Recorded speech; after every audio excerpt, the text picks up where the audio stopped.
Decibels is equivalent to a lawnmower. So imagine that noise blowing in your ear for 20 years, you know? In Hebbard's case, the ear belonged to his wife, Carol. It kept on roaring, roaring, roaring, like a motorcycle revving up. Hebbard's snoring was so loud, it got him on the Johnny Carson show in 1989. Listen.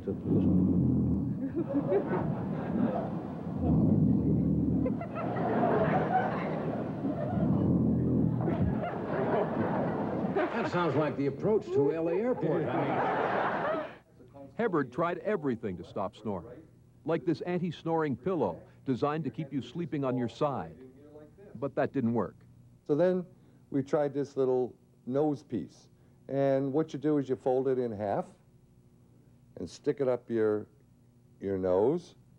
Did that do anything for you? That did absolutely nothing. Then Hebbard took the medical route. He underwent surgery to sever his uvula. That's where they chop off that little punching bag that hangs down in the bottom of your throat. The problem is that procedure works only in a limited number of cases, and Hebbard wasn't one of the lucky ones. So is there anything that does work for most people? Well, sleep disorder doctors point to a couple of medical devices. The strange contraption this woman is struggling to put on is called CPAP. That stands for Continuous Positive Airway Pressure.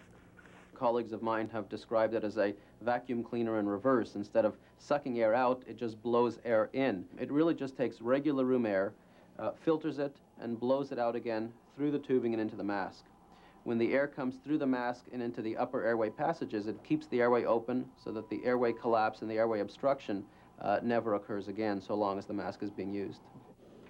The CPAP machine, which must be worn nightly, costs $1,600. Dr. Wayne Halstrom is a dentist in Vancouver who's made snoring and sleep apnea his life interest. People who are chronically sleep deprived as a result of obstructive sleep apnea will be people who will fall asleep at the dinner table, can't stay awake in front of the television, can't go to a movie and stay awake during it, and will have this tendency to nod off when they're driving their automobile.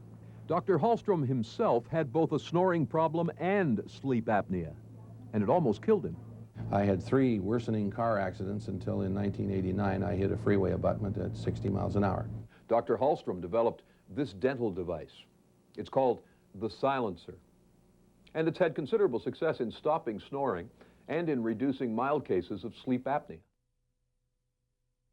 It completely eliminated the snoring. It stopped my sleep apnea. The silencer solved Mark Hebbard's severe snoring problem. But for Carol and Mark Hebbard, the solution came too late. After nearly 2 decades of marriage, they're now divorced. After that constant snoring in my ear, I guess I ended up so that I began to begrudge him, for, ruining my sleep.